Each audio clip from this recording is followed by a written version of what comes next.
Shalom kekasih Tuhan, selamat berjumpa kembali di dalam acara Saat Teduh pada pagi hari ini. Mari kita tundukkan kepala untuk berdoa.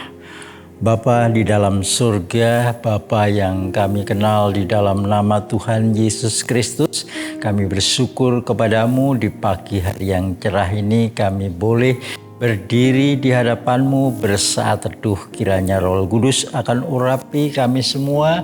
Biarlah firman Tuhan yang kami dengarkan pada pagi hari ini memberikan kekuatan dan semangat hidup baru bagi kita semua. Dalam nama Tuhan Yesus Kristus kami berdoa dan mengucap syukur.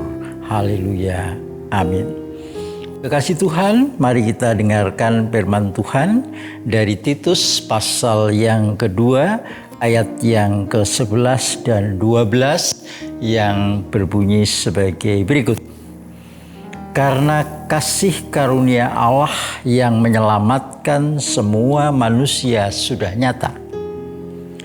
Ia mendidik kita supaya kita meninggalkan kefasikan dan keinginan-keinginan duniawi, dan supaya kita hidup bijaksana, adil, dan beribadah di dalam dunia sekarang ini.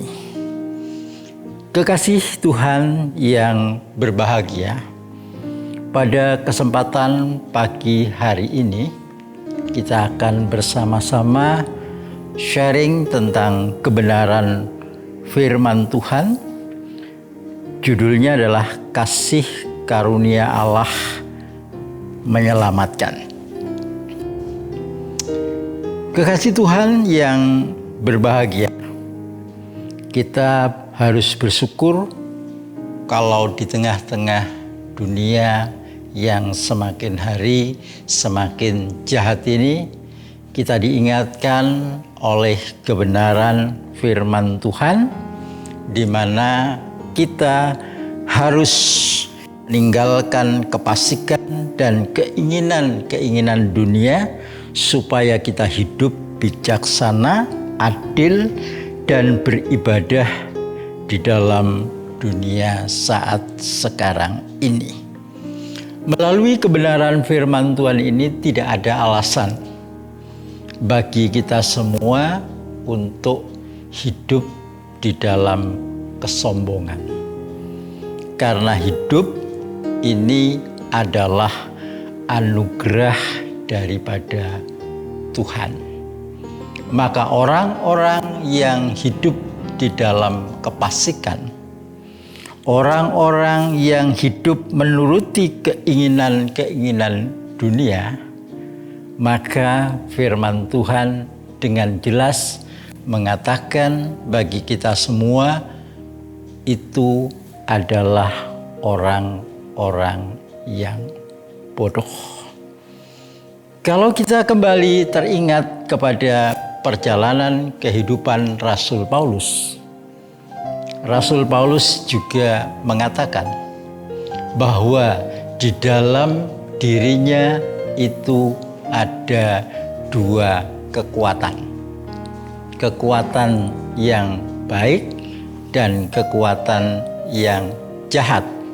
Tetapi yang sering dilakukan oleh Rasul Paulus adalah kekuatan-kekuatan yang jahat. Untuk itu, mari mulai saat sekarang ini kita belajar.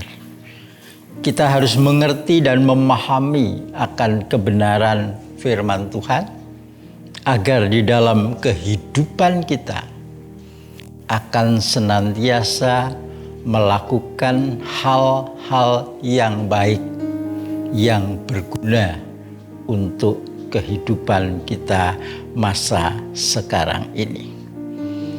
Kalau kita berbicara tentang kasih karunia Allah, apakah yang harus kita kerjakan saat sekarang ini? Rasul Paulus mengingatkan kepada kita supaya kita hidup menjadi seperti seorang murid artinya bahwa kita harus terus-menerus belajar. Terus-menerus untuk mengevaluasi di dalam kehidupan ini, supaya kehidupan kita semakin hari semakin sempurna, semakin hari semakin berkenan di hadapan Tuhan. Pada saat sekarang ini, banyak orang-orang yang tidak mau menempatkan dirinya sebagai seorang murid. Artinya tidak mau belajar, tidak mau mengevaluasi kehidupannya, sehingga yang dialami di dalam hidup ini adalah kegagalan demi kegagalan. Untuk itu, marilah kita semua yang hidup di dalam kasih karunia daripada Tuhan, kita menjadi seorang murid yang baik, mau belajar, mau mengevaluasi diri, sehingga hidup kita semakin hari semakin berkenan di hadapan Tuhan. Kekasih Tuhan, inilah firman Tuhan yang bisa saya sampaikan pada kesempatan yang berbahagia ini. Mari kita tundukkan kepala untuk berdoa.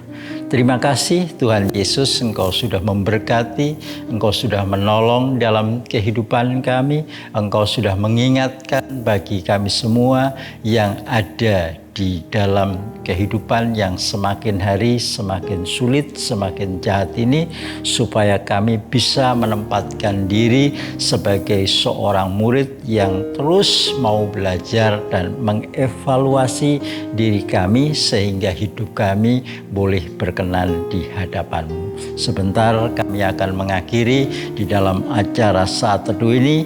Kiranya damai sejahtera daripada Allah Bapa, di dalam Kristus Yesus, dan persekutuan Roh Kudus akan menyertai saudara-saudara sekalian saat ini sampai selama-lamanya. Amin.